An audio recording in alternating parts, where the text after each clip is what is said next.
여러분 안녕하십니까? 백만개미 한세구입니다. 5월 23일 화요일 시장 정리하겠습니다.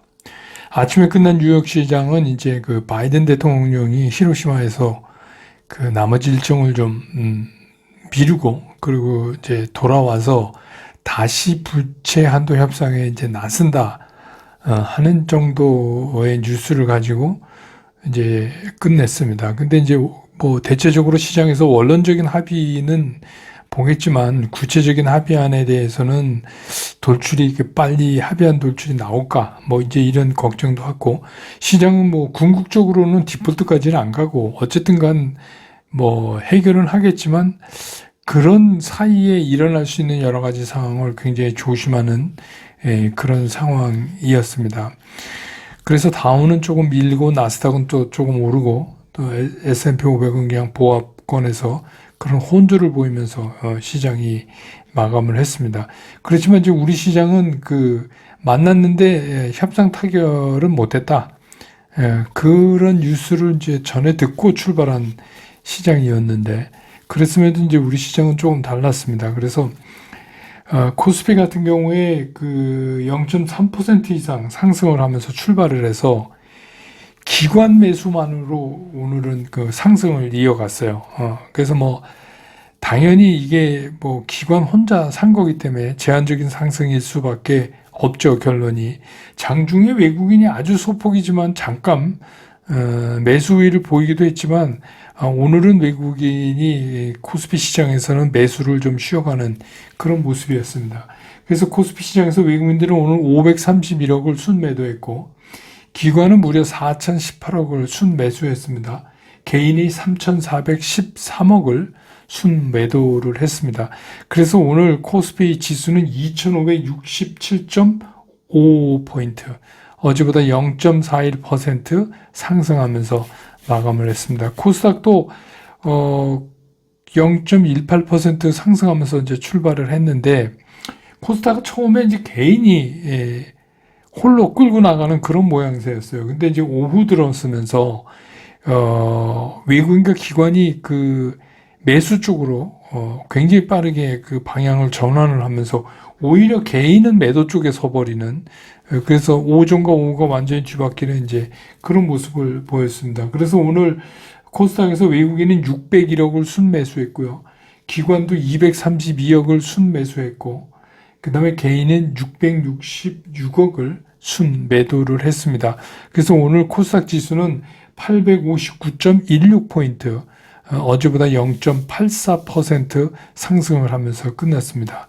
기술적으로 보면 코스피나 코스닥 양지수가 오늘 다 양봉을 만들었어요. 코스피 양봉은 조금 위에 꼬리가 너무 길게 달려서 조금 깨름칙한 점이 있고, 그 다음에 이제 코스닥 같은 경우는 직전 고점이죠. 860을 장중에 돌파했다가 끝날 때 밑으로 내려앉은 게 이제 각각 시장에서 조금 깨름칙한 부분이긴 하지만, 전체적으로 봤을 때 기술적으로 차트는 상승 지속형의 모습을 만들고 있다, 이렇게 보여집니다. 오늘 원달러 환율은 1312원 70전에 끝나서 어제보다 5원 40전이 또 내렸습니다.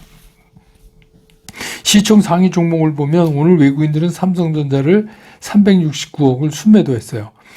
반면에 기관은 738억을 순매수를 했습니다.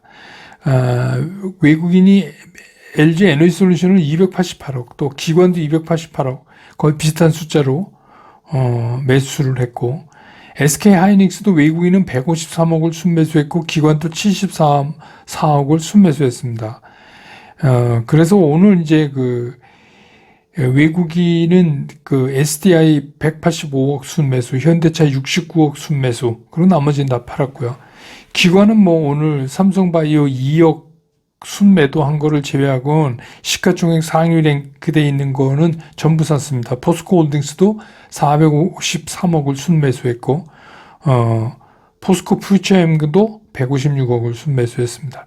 그래서 오늘 이제 코스피에서 외국인과 기관이 동시에 매수한 건 LG에너지솔루션, SK하이닉스, 삼성 SDI, 현대차, 이렇게 정리해 볼 수 있습니다. 그 다음에 이제 코스닥에서 에코프로 BM은 외국인이 125억을 팔았고요. 에코프로는 155억을 팔았습니다. 그러니까 외국인은 에코프로 BM, 에코프로는 순매도를 했고 LNF는 274억을 순매수를 했어요. 근데 이제 반면에 기관은 에코프로 BM도 사고 에코프로도 사고 LNF도 사고 그래서 오늘 기관은 에코프로 BM 63억 순매수, 에코프로 91억 순매수, LNF 285억 순매수. 반면에 이제 개인은 에코프로 BM은 67억을 순매수, 에코프로는 47억 순매수 이렇게 하고 LNF는 569억을 순매도했어요. 그러니까 이제 어제부터 말씀드리는 건데 지금 이제 외국인하고 개인하고가 완전히 그 코스닥의 2차 전지 관련주에서 서로 뒤바뀌는 포지션을 취해가고 있다. 이렇게 보시면 될 것 같습니다. 오늘은 이제 어제 이제 미국 시장 영향으로 전기차 중에서 이제 그 충전 관련된 인프라 관련 이거는 이제 그 뉴스에 나왔지만 이 전기차 충전 시장에 대기업들이 그 진출한다는 소식 때문에 이제 관련주들이 올랐습니다. 그 대기업이 이제 SK, 현대차, LG, GS, 롯데 이제 이런 데들이 시장에 참여한다. 아무래도 그렇게 해야 되겠죠. 그래야 이게 빨리 초기 투자 비용이 좀 있으니까. 그래서 이제 이 글로벌 시장 규모가 이 충전이요. 올해는 한 550억 달러 정도 되는데 2030년에는 3,250억 달러 정도 될 거로 전망을 하고 있습니다. 그 다음에 이제 리튬 관련주 이것도 우리가 이제 뉴스를 들었죠. 포드가 미국에 잘 아시는 알버말과 칠레의 SQM과 같이 리튬 공급 계약을 체결했다. 이런 거죠. 그리고 또 그 에너지 포트폴리오 다각화 측면에서 엑스모빌이 리튬 광산을 매입했다. 이런 거. 게다가 이제 오늘 이제 3% 이상 포스코 퓨처엠 예전 포스코 케미칼이죠. 올랐는데 이게 이제 각 증권사에서 상당히 긍정적인 그 평가를 내는 리포트를 또 내놨습니다. 그 다음에 이제 히토리오 문제하고 이게 같이 관련된 게 테슬라에서 독자적으로 히토리오 안 쓰고 쓴다는 페라이트 이렇게 이제 되는데 이게 미중 반도체 그 전쟁이라고까지 하지만 전쟁이죠. 본격화되잖아요. 그렇게 되니까 이제 중국이 다시 히토리오를 무기할 가능성이 있다 이런 거 하고 중국은 계속 그렇게 얘기합니다. G7 회담이 끝나고 그 회견에서 바이든 대통령이 곧 미중 간에 이 화해 무드가 있을 것처럼 얘기하는데 실제로 그러고 나서 마이크론 테크놀로지에 대한 이제 그 G7에 대한 약간 보복성으로 중국이 이제 수입 금지를 내렸잖아요. 그리고 또 이제 미국은 한국 반도체 업체가 그 공백을 메우지 마라. 이렇게 이제 얘기하고. 근데 지금 중국은 계속해서 바이든은 말과 행동이 다르다. 이제 이렇게 공격을 하고 있어서 지금 이제 그런 이제 세력 싸움 같아요. 그 다음에 이제 원숭이 두창 관련되는 엠폭스 관련된 제약바이오도 조금 움직였고요. 그 다음에 이제 2차 전지 중에서 어제 이제 테슬라 그가 한 4.8% 올라서 이제 188달러를 넘어섰어요. 그러다 보니까 오늘도 이제 그 코스닥에 있는 그 소재주 세 종목이 강세를 나타내는 이제 그런 모습을 보였습니다. 그래서 이제 오늘 시장의 특징은 이런 거죠. 부채 협상은 어쨌든 간 타결된다. 우여곡절이 있겠지만 그걸 믿고 그때까지 내친 김에 좀 더 가보자, 갈 때까지 가보자. 이제 이런 약간 흐름의 시장이다. 그렇기 때문에 뭔가 이제 세게 뒷받침되지는 않아요. 그렇기 때문에 이제 계속 한쪽은 불안하기 때문에 제한적 상승으로 쭉 뻗지를 못하고 제한적 상승을 이어가고 있다. 이렇게 이제 특징을 정리해 볼 수가 있겠습니다.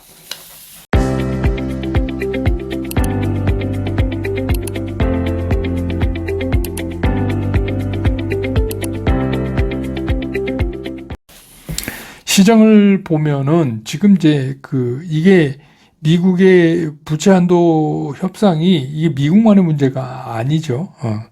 이건 이제 전 세계가 이거를 지금 주목을 하고 있는 거죠. 그게 상당히 이제 파급 효과가 큽니다. 전 세계에. 예. 근데 이제 어제, 그 바이든 대통령이 급히 이제 귀국을 해서 메카시 의장, 하원 의장을 만났지만, 원론적으로 합의한 거 이외에는 추가적인 진전이 없이 그냥 끝났어요. 그러니까 원론적인 합의가 이런 거 아닙니까? 어쨌든가 디폴트 안 한다. 뭐 이런 거잖아요. 근데 지금 민주당 바이든 대통령도 그렇고, 바이든 대통령은 이제 디폴트 나면 안 된다 이제 얘기하는 측면이고, 뭐 공화당도 디폴트 내더라도 뭐 이렇게는 얘기 못 하죠. 그러니까 이제 원론적인 거는 하는데, 강론에 들어가면 이게 협의가 잘 안 되는 쟁점으로 가고 있어요. 그러니까 이제 재정 지출 줄여라고 또 세금 인상하고 이 두 개가 자꾸 충돌을 지금 하고 있거든요. 그래서 근데 이제 제가 보는 걸로는 메카시 의장이 이런 말을 했어요. 다음 주에 미국 의회가 휴회가 일정이 있는데 그게 없을 수도 있다. 이렇게 얘기했어요. 그 얘기는 무슨 얘기냐면 이번 주에 합의 안 할 수도 있다는 얘기 아니에요. 이번 주까지는 버티고 우리가 진짜 노력하는 거를 보여주려면 의회 휴회하지 마. 휴회하지 말고 우리는 끝까지 간다. 예, 그러니까 뭐예요? 자넷 옐렌 장관이 계속 얘기하고 있는 6월 1일 디폴트의 D-Day. 예, 거기까지 완전히 숨막히게 끌고 가서 코앞에 두고 초읽기로 협의가 이루어질 가능성도 배제할 수 없다. 원래 정치인들 그러잖아요. 미리 해놓는 게 잘 없잖아요. 제가 어디서 들은 얘기인데 정치인하고 인테리어 업자는 미리 안 끝낸다며요. 인테리어 업자는 미리 끝내놓으면 자꾸 하자가 발생한대요. 뭐 이것도 고쳐줘, 이것도 고쳐줘야 되니까 그냥 저도 기억을 더듬어 보면 제가 그 현역 시절에 그 영업추진본부장을 할 때 전국에 점포를 많이 냈거든요. 지점을. 그러면 이제 새로 내면 인테리어 하잖아요. 그러면 꼭 월요일 날 이제 계속 개점식을 하잖아요. 늘. 그러면 일요일 날, 그러니까 월요일 날 새벽까지 공사합니다. 그러면 이게 하자가 있어도 그냥 넘어가요. 근데 이제 정치인들도 그렇다 그래요. 그래서 그런 거 아닌가 이제 그런 생각도 들고요. 어쨌든 간 뭐 합의는 보겠죠. 예, 그런데 합의를 본다는 의견이 이제 주로 있으니까 그런 거죠.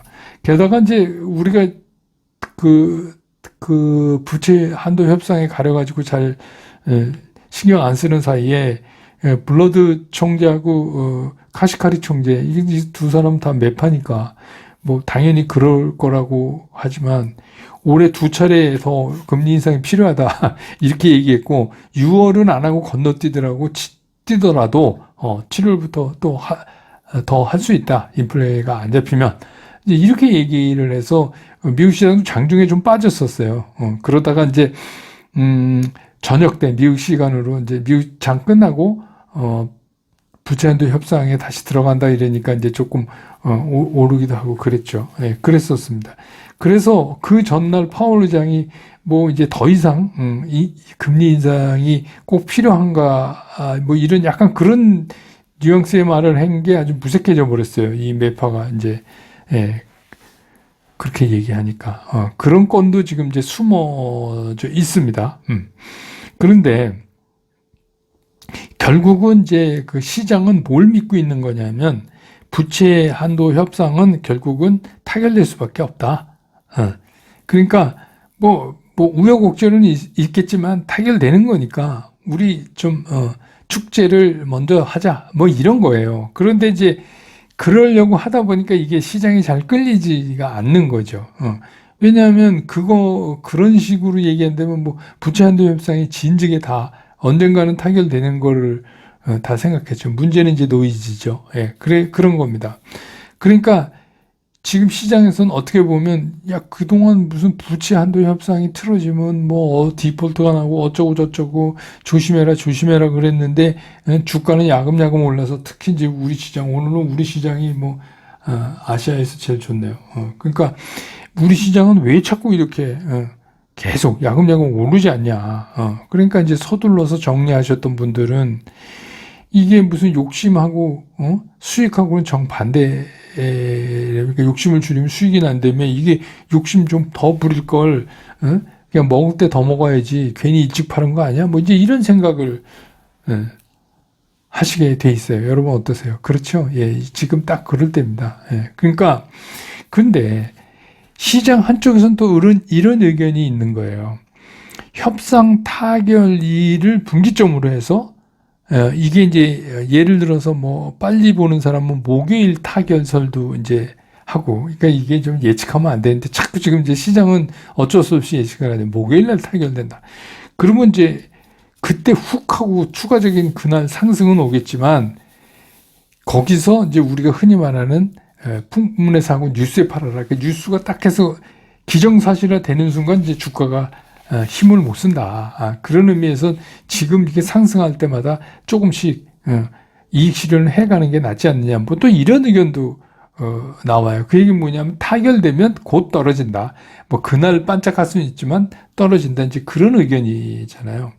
근데 이제 제 경험으로 보면 어쨌든 간 욕심과 수익은 반비례하는 건 맞는 것 같아요. 한참 지내놓고 보면 그때 욕심 덜 부릴 걸 그랬네 하는 게 오히려 아쉬운 게, 제가 늘 말씀드리지만 아쉬운 게 오히려 낫죠.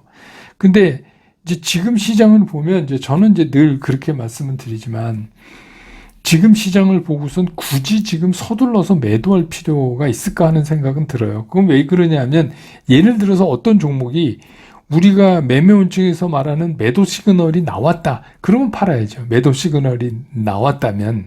근데 뭐 그것도 매도 시그널도 나오지 않았는데도 내가 서둘러서 막 내던질 필요가 있을까? 그런 생각이 들어요.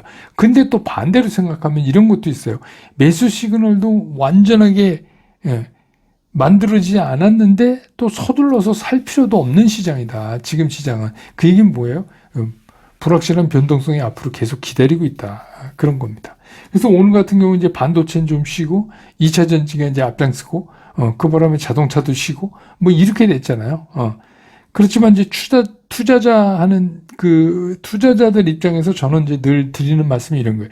우리가 반도체로 돈을 벌건 2차 전지로 돈을 벌건 무슨 자동차로 벌건 그게 뭐가 중요하냐는 거죠. 돈을 버냐 못 버냐가 중요한 거지. 무슨 뭐 반도체로 돈을 벌면 돈이 더 고급스럽고 2차 전지로 돈을 벌면 돈이 뭐 다 뭐 천박스럽고 그렇습니까? 그런 건 아니에요. 그냥 주식시장에서 그냥 돈을 버는 거예요. 뭐가 됐건 그거를 정확한 시점에 싸게 사서 정확한 시점에 팔아서 그냥 수익을 내면 되는 거죠. 그래서 저는 이제 항상 그런 거예요. 여러분들은 어떤 기대 수익을 가지고 계세요? 주식 투자할 때 얼마를 보셔야 된다고 생각해요. 그러니까 저는 그냥 대박 나고 이러는 대박을 노리는 분들은 이제 백만개미 보시면 안 돼요. 그거는 뭐 막 찝어주는 거, 내일 상한가 막 이런 거. 근데 이제 저는 이런 거죠. 그냥 우리가 합리적으로 제가 그랬잖아요. 올해 들어오면서 20에서 30% 올해 그 정도 수익이면 대단하게 잘하신 거다. 올해는 그런 시장이다. 그래서 이제 그게 기대 수익인데 여러분한테 스스로 이제 한번 물어보세요. 여러분들이 그 기대 수익하고 실제로 매매 행동하는 거하고 똑같은가? 그걸 한번 따져보세요. 그러면 이제 거기에 분명히 이게 어디서부터는 욕심이고 뭐 이런 게 이제 구분이 하기가 더 좋을 거예요. 근데 매매 원칙대로 한다 그래도 제가 이제 매매 원칙에 맞지만 매도되면 예를 들어서 5일 2평을 깨고 내려오면 이거 찜찜하잖아요. 5일 2평을 깨고 내려오면 그러면 그때 이제 10일이 죽지 않았으면 참아보는 분도 계시지만 나는 여기서 일부 정리할 그게 일부예요. 그거 분할 매도예요. 그거 다 팔아버리는 거 아닙니다. 다 팔으면 N자에 걸려요. 그러니까 그때는 일부 파는 거죠. 그건 뭐냐면 내가 예를 들어서 셋을 갖고 있는데 하나 팔았다. 그럼 나머지 둘만 갖고 가는 거예요. 그때 다시 N자로 돌아서 올라가면 그래도 나는 여기서 이익을 실현시켜서 계좌에 돈이 오는 게 난 낫다고 생각하는 분은 이제 그거를 택하는 거고 난 강심장이야 조금 더 가겠어. 그러면 그냥 기다리시는 거고 뭐 그런 거잖아요. 그러니까 전부 이게 매수도 그렇고 분할 매도, 분할 매수 이렇게 이제 제가 권하니까 이게 평균 내보면 딱 맞게 최고점에서 팔고 최저점에서 사고 이런 일은 잘 일어나지 않지만 그래도 다 흐름에 맞게 합리적으로 섭섭지 않게 매매가 될 수 있는 게 이게 이제 매매 원칙에 의한 매매다 이런 말씀을 드리는 거예요. 그러니까 이게 무슨 모든 거에 다 통하는 퍼펙트하게 통하는 그런 원칙은 아니에요. 근데 적어도 90% 이상 맞기 때문에 우리가 그거를 많이 활용해야 된다. 예를 들어서 직전 고점을 넘어야 되는데 그래야지 내가 인정할 수 있는데 고점을 넘을 때 위에 매물대가 두꺼운데 거래량이 수반 안 해요. 그러면 그건 뭐죠? 거래량이 수반 안 한다는 얘기는 주가가 올라오는데 애써서 거기다 때릴 필요 없잖아요. 그러니까 기다리고 있는 거죠. 그러니까 거래량 없이 그냥 누군가가 이렇게 올라가는 거죠. 그런 건 그러니까 그때는 이제 우리가 또 거래량도 봐야 돼요. 매물벽과 거래량을 또 추가로 봐야 되고, 그래서 기본으로 매매 원칙을 잡고 그런 거를 추가적으로 상황에 따라서 감안하고 감안하지 않고 이런 거를 이제 자꾸 해보셔야 그 다음에 이제 이게 투자하는 그 방법이 조금 이제 세련돼지시는 거죠. 그래서 어쨌든 간 매매 원칙을 잘 지켜가시면 전체 흐름에서 합리적인 시점에서 사고 합리적인 시점에서 팔 수가 있어요. 그러니까 지금 제일 조심해야 되는 건 뭐냐면 매도건 매수건 시그널이 나오지도 않았는데 그냥 먼저 행동해 버리는 거, 그냥 이렇게 행동해 버리는 거 이런 것만 하지 않으시면 되고, 또 반대로 시그널이 나왔는데도 행동을 안 해요. 갑자기 이제 마음이 변했어요. 더 먹고 싶고 그런 거 아니면 미련 때문에 이러고 그러면은 이제 이런 건 다 매매 원칙이 거기서부터는 소용이 없는 거죠. 예. 오늘 이제 투자스쿨 회원분들은 잠시 후에 7시에 줌 라이브로 다시 뵙고요. 오늘은 좀 이 매매원칙 활용법을 차트를 가지고 좀 여러 차례 설명을 좀 드려야 될 것 같습니다.